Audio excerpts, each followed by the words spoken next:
একটি ছোট্ট গ্রামে মদন নামের এক ছোট কৃষক ছিল। সে তার বাবার থেকে পাওয়া অল্প কিছু জমিতে চাষ করত।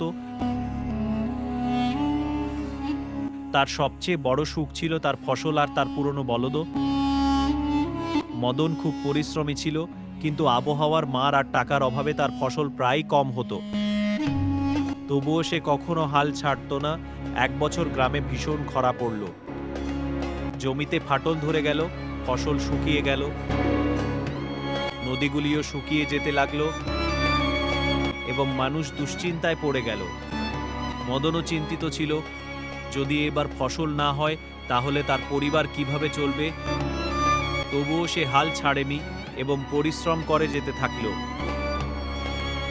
যেখানে গ্রামের অন্য মানুষ বৃষ্টি না হওয়ার কারণে তাদের জমি ফেলে রেখেছিল, সেখানে মদন তার জমিতে কাজ চালিয়ে গেল। আর কিছুদিন পরই প্রবল বৃষ্টি হলো। দিন কেটে যেতে লাগলো এবং ধীরে ধীরে তার জমিতে আবার সবুজ ফিরে এলো।